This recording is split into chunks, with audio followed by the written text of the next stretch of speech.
तो मैं आज अगेन द स्काई सुप्रीम के न्यू एपिसोड को एक्सप्लेन करने जा रहा हूँ।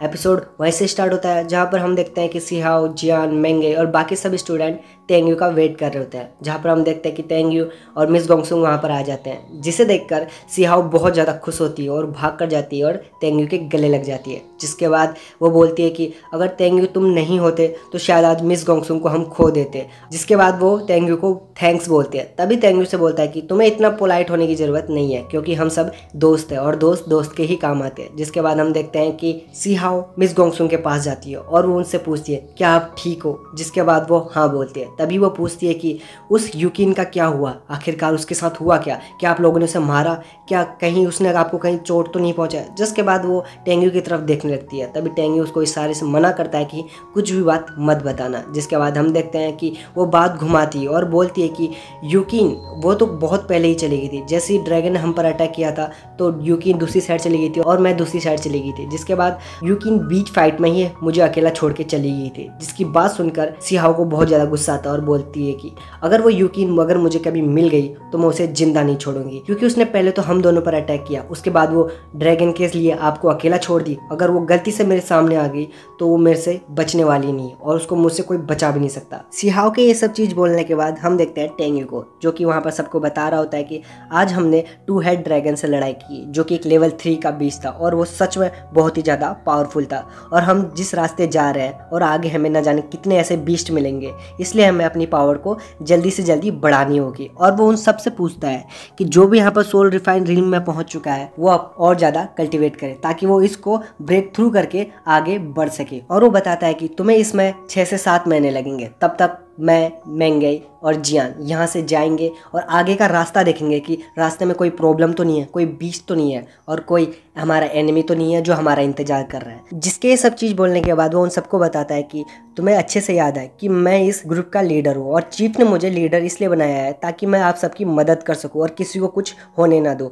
जैसे ये ट्रायल ख़त्म हो जाएगा तो चीफ चाहते हैं कि सभी सेफली वहाँ पहुँच ले, इसलिए मैं नहीं चाहता कि किसी की जान यहाँ पर जोखिम में पहुँचे, इसलिए आप सभी यहाँ पर पहले कल्टिवेट करना। इसलिए हम 3 लोग यहाँ से जाएंगे, जो कि जियान, मेंगे और मैं होंगे। जिसके ये सब चीज़ बोलने के बाद वो बोलता है कि जब हम तीनों यहाँ से चले जाए तो तुम सब लोग अपना ख्याल रखना। जिसके बाद एक स्टूडेंट बोलता है कि ब्रदर टेंग्यू, अगर किसी मॉन्स्टर ने यहाँ पर अटैक कर दिया तो हम कैसे हमारी हिफाजत करेंगे, क्योंकि सबसे कमज़ोर मैं और मेरे कुछ साथी यहाँ पर है, क्योंकि हमसे कुछ एल्डर्स और कुछ हमसे बड़े पावरफुल तो लोग हैं लेकिन हम बहुत ही ज़्यादा कमज़ोर हैं। जिसके बाद टेंग्यू उसको हौसला देता है और बोलता है कि तुम अपने आप को कमज़ोर मत समझो और अपने आप को ताकतवर बना सकते हो, तुम बस अपने आप को कल्टिवेट करते रहो और अपने स्ट्रेंथ को बढ़ाओ। जिसके बाद वो बोलता है कि तुम चिंता मत करो, क्योंकि सिहाओ तुम्हारे साथ रहेगी, जो कि हमेशा तुम्हारी हिफाजत करेगी और मुसीबत पड़ने पर मैं और दातो और जियान और मेंगे हम चारों भी तुम्हारी हिफाजत करने जरूर आ जाएंगे। टेंग्यू की ये सभी बातें सुनकर सिहाओ उसके पास जाती है और उसको गले लगा लेते हैं। फिर बोलती है कि टेंग्यू, तुम मुझे छोड़ के ऐसे नहीं जा सकते, क्योंकि मुझे तुम्हारी बहुत ज़्यादा चिंता है। जिसके बाद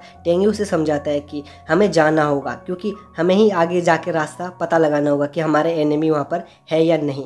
और तुम मेरी चिंता मत करो, मेरे साथ दातो है, जियान है और मेंगे भी है, और तुम लगता है कि कोई मुझ पे इतना भारी पड़ेगा कि मेरे कुछ हानि पहुंचा सकता है। जिसके बाद दातो वहाँ पर जोर से रोर करता है और बताता है कि मैं टेंग्यू का हमेशा ख्याल रखूंगा। जिसके बाद वहाँ पर सिहाओ थोड़ा मान जाती है। तभी हम देखते हैं कि टेंग्यू सिहाओ के कान पे कुछ बोलता है और वो बोलता है कि तुम अभी फीटल सोल रिल्म के 9th लेवल पर हो और तुम इससे मेरी हेल्प नहीं कर पाओगे, तुम भी ये चीज़ अच्छे से जानती हो। तो तुम्हारे लिए एक चीज़ है, जो टेक्निक मैंने तुम्हें सिखाई थी कल्टिवेट करने की, तुम उस पर अपना ध्यान दो और अपना ब्रेक थ्रू करो ताकि तुम सच में मेरी मदद कर सको। ये चीज़ बोलने के बाद वो सिहाओ को बोलता है तुम्हें ये चीज़ समझना होगा। जिसके बाद सिहाओ वो चीज़ समझ जाती है। जिसके बाद वो जियान और मेंगे की तरफ भाग कर जाती है और बोलती है कि प्लीज़ तुम टेंग्यू का ध्यान रखना और साथ ही तुम अपना भी ध्यान रखना। जिसके बाद मेंगे और जियान उसको बोलती है हाँ हम जरूर टेंग्यू का और अपना ध्यान दोनों ही रखेंगे। जिसके बाद हम देखते हैं कि टेंग्यू वो बोल रहा होता है कि हमने पहले ही बहुत ज़्यादा टाइम वेस्ट कर दिया है, तो प्लीज़ जल्दी से जल्दी यहाँ से चलो। जिसके बाद जियान, मेंगे और टेंग्यू तीनों ही सिम्बा की पीठ पर बैठ जाते हैं। जिसके बाद हम देखते हैं कि सिम्बा उन्हें वहां से उड़ा के ले जाता है। जिसके बाद सीन शिफ्ट होता है और हमें दिखाया जाता है टेंग्यू, मेंगे और जियान को, जो कि कुछ दूरी पर आ जाते हैं। जिसके बाद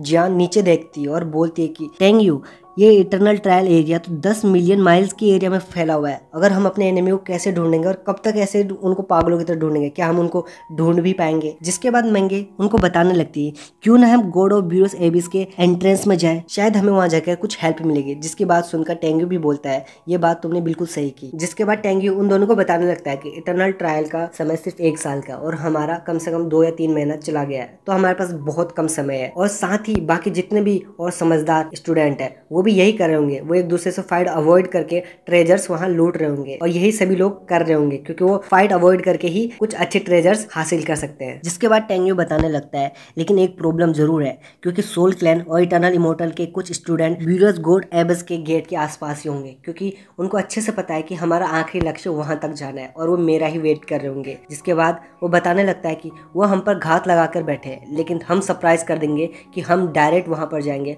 और उनको मारेंगे। जिसकी बात सुनकर जियान बोलती है क्या अगर हम डायरेक्ट जाएंगे तो वो हम पर सरप्राइज अटैक कर सकते हैं और हमें पता नहीं है कौन आखिरकार कहाँ छुपा है। जिसके बाद टेंगी बोलता है कि तुम चिंता मत करो, हम एक प्लान बनाएंगे। जिसके बाद वो बताता है कि हम वहां जाने के बाद कुछ दूरी पर पहले ही उतर जाएंगे ताकि हम एक एक करके उनको चुन चुन के मार सके। जिसके ये सब चीज बोलने के बाद वो बोलता है कि हम वहां पर सबको मारने के बाद वहां पर हम घात लगा के बैठेंगे ताकि जितने और बाकी उसके स्टूडेंट आए हम उनको भी मार सके और रास्ता बिल्कुल क्लियर कर सके। जिसके ये सब बोलने के बाद हम देखते हैं कि सिम्बा वो तीनों को और स्पीड से आगे की ओर ले जाने लगता है। जिसके बाद सीन शिफ्ट होता है और हमें दिखाया जाता है मिस यूकिन को, जो कि वहां बैठी होती है। तभी उसके पास एक स्टूडेंट आता है जिसका नाम रुयान होता है। वो उसके पास एक चाय लेके जाता है। जिसके बाद वो ऑफर करता है कि आप ये चाय पी लीजिए। जिसके बाद हम देखते हैं यूकिन उस पर गुस्सा करते हुए बोलती है कि रुयान, मैंने तुम्हें कितनी बार समझाया है कि मैं तुमसे सीनियर हूँ और तुम्हारी एल्डर हूँ, तो तुम मुझे नाम से नहीं मास्टर कहकर बुलाओ। जिसके बाद रुयान उसको कुछ नहीं बोलता और वो अपनी जगह पर बैठ जाता है। तभी हम देखते हैं कि वो चाय पीता और मन ही मन सोचता है कि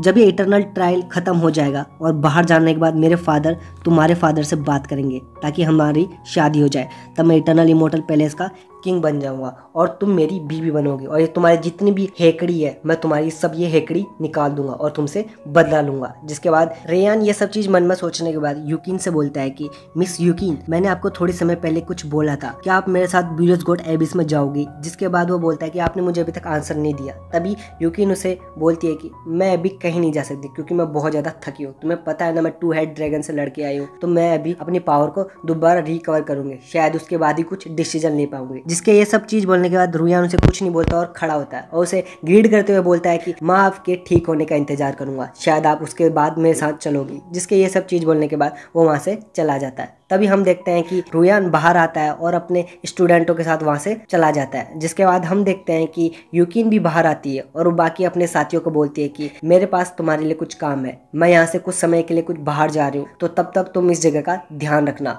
और मेरे को आने में शायद थोड़ा समय लगेगा, इसलिए तुम यहाँ से कहीं भी मत जाना। ये सब चीज बोलने के बाद ये एपिसोड यहाँ पर ही खत्म हो जाता है।